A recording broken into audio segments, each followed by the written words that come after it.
ఇటువంటి పార్లమెంట్ ఎన్నికల్లో మళ్ళీ బండి సంజయ్ గారు ఎంపీగా పోటీ చేయబోతున్నారని చెప్పి అంటున్నారు. ఒకవేళ పోటీ చేసి కనుక గెలిచేటువంటి అవకాశం ఉందా?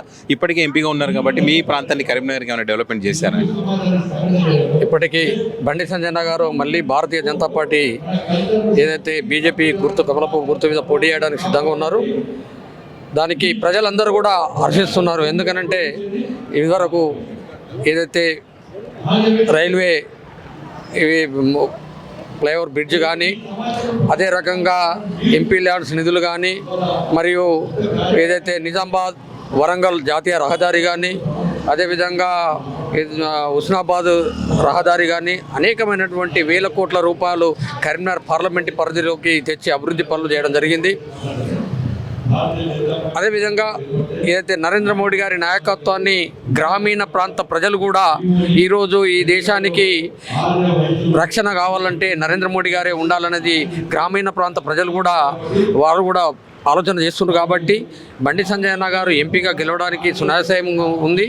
కరీంనగర్ పార్లమెంటు పరిధిలో బండి సంజయ్ అన్న ఇదివరకు ఎంపీ అయినా వ్యతిరేకత అనేది ప్రజలలో లేదు. అదేవిధంగా ఇప్పుడున్న పోటీ కూడా కాంగ్రెస్ వర్సెస్ బీజేపీ అనేది పోటీ ఉంటుంది.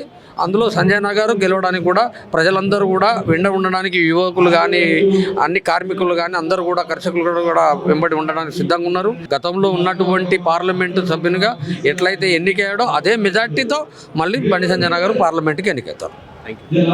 రోజుల్లో పార్లమెంట్ ఎలక్షన్స్ రాబోతున్నాయి. బీజేపీ పార్టీ నుంచి బండి సంజయ్ గారు మళ్ళీ పోటీ చేసే అవకాశం ఉందని చెప్తున్నారు. మళ్ళీ చేస్తే కనుక మళ్ళీ గెలిచే అవకాశం ఉందా? ఎట్లా ఉండబోతున్నారు? ఇలా కరీంనగర్ పార్లమెంటు సభ్యులుగా బండి సంజయ్ కుమార్ 100% గెలుస్తాడు. ఎందుకంటే బండి సంజయ్ కుమార్ ఇచ్చినటువంటి హామీలు ఏంటంటే ఏదైతే కరీంనగర్లో ఉన్నటువంటి రైల్వే ఫ్లైఓవర్ బ్రిడ్జ్ ఏదైతుందో ఖచ్చితంగా కంప్లీట్గా పూర్తి స్థాయిలో కంప్లీట్ అవుతుంది. అంతేకాకుండా ప్రజలకు అనునిత్యం అందుబాటులో ఉంటాడు. గతంలో గెలిచినటువంటి పార్లమెంటు సభ్యులు కనీసానికి ఒక 2-3 నెలలకు కూడా అందుబాటులో లేనటువంటి పరిస్థితి. కనీసానికి ప్రతి సమస్య మీద బండి సంజయ్ కుమార్ ప్రజల మధ్యనే ఉన్నాడు. ప్రజల మధ్యనే ఉన్నాడు కాబట్టి ఖచ్చితంగా బండి సంజయ్ కుమార్ గారు కరీంనగర్ పార్లమెంటు సభ్యున గెలుస్తాడు 100%. ఈ కాంగ్రెస్, బీజేపీ, ఇది మన బీఆర్ఎస్ పార్టీల ఎఫెక్ట్ ఏమైనా ఉంటుందో వచ్చే ఎన్నికల్లో? అయితే గతంలో భారతదేశంలో కాంగ్రెస్ పార్టీ చాలా సంవత్సరాలు పరిపాలించింది. కాంగ్రెస్ పరిపాలించినటువంటి సందర్భంలో అనేక మత కల్లోలు కానీ కనీసానికి ప్రజలకు అందుబాటులో లేనటువంటి పార్టీ కాంగ్రెస్ పార్టీ. కానీ ఈ ప్రపంచాన్ని కరోనా వచ్చిన తర్వాత ఏదైతే భారత ప్రధాని నరేంద్ర మోడీ గారు ప్రతి ఒక్కరికి ఉచిత వ్యాక్సిన్ ఇచ్చినటువంటి ఏకైక ప్రధాని నరేంద్ర మోడీ గారు. అది భారతీయ జనతా పార్టీ ప్రభుత్వం, అది నరేంద్ర మోడీ గారి ప్రభుత్వం. ఖచ్చితంగా మళ్ళీ కూడా ఈ దేశంలో ఇంకా నరేంద్ర మోడీ ప్రభుత్వం ఖచ్చితంగా 100% రాబోతుంది అన్నట్టు. సార్ చెప్పండి, ఇప్పుడు జరగబోయేటువంటి పార్లమెంట్ ఎన్నికల్లో బండి సంజయ్ గారు మళ్ళీ గెలిచే అవకాశం ఉందా? ఉంటే ఎందుకుందా? 100% కరీంనగర్ పార్లమెంట్ను భారతీయ జనతా పార్టీ బండి సంజయ్ కుమార్ గారు గెలవబోతున్నారు. అది మోడీ గారి యొక్క పరిపాలన విధానంపై ఆధారపడి, లోకల్గా బండి సంజయ్ కుమార్ గారు అందుబాటులో ఉండే వ్యక్తిత్వం మీద ఆధారపడి మళ్ళీ 100% బండి సంజయ్ గారు కరీంనగర్ పార్లమెంట్ సభ్యునిగా గెలుస్తున్నారు. ఇంతవరకు ఇచ్చినటువంటి హామీలు కానీ ఏమైనా డెవలప్మెంట్ కానీ చేశారైనా? మేము హామీలు ఇచ్చినవి 90% నెరవేర్చినాము. డెవలప్మెంట్ అంటే స్మార్ట్ సిటీ నిధులు కూడా మాయే కరీంనగర్కు. ఇప్పుడు ఇక్కడ జరుగుతున్న తీగలగుట్టపల్లి ఈ ఆర్ఓబి కూడా మాదే.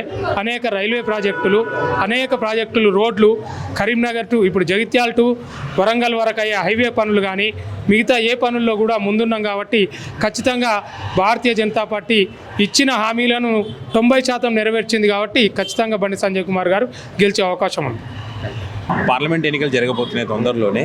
సో ఇక్కడ మళ్ళీ బీజేపీ పార్టీ గెలిచే అవకాశం ఉందా? బండి సంజయ్ గారు గెలిపే అవకాశాలు ఉన్నాయా? ఇంతవరకు ఎంపీగా ఉన్నారు కదా, ఆయన ఏమైనా డెవలప్మెంట్ చేశారు? తప్పకుండా అండి.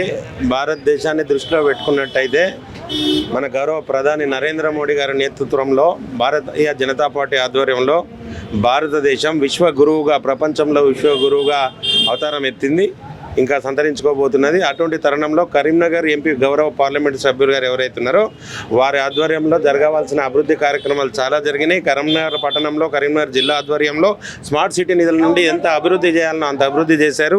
నిన్న కాక మొన్న తిరుపతి నుండి వారానికి 4 రైళ్లు వేసే ప్రయత్నం కూడా చేసి వారి ఆధ్వర్యంలో వేయించినారు. అదే రకంగా కేంద్ర ప్రభుత్వం ఆధ్వర్యంలో ఈరోజు ఇక్కడ ఉన్న జిల్లాలతో కాకుండా ప్రతి గ్రామ పంచాయతీలో 14th 15th ఫైనాన్స్ ద్వారా వారు ఇచ్చే నిధుల నుండే అభివృద్ధి కార్యక్రమాలు జరుగుతున్నాయి కనుక తప్పకుండా ఈసారి కూడా భారతీయ జనతా పార్టీ యొక్క అభ్యర్థి పోయినసారి 4 సీట్లు వచ్చినాయి, ఈసారి మాకు 12కు 12 సీట్లు ఇక్కడ తెలంగాణ రాష్ట్రంలో భారతీయ జనతా పార్టీ గెలుచుకోబోతుందని తెలియజేస్తున్నాం.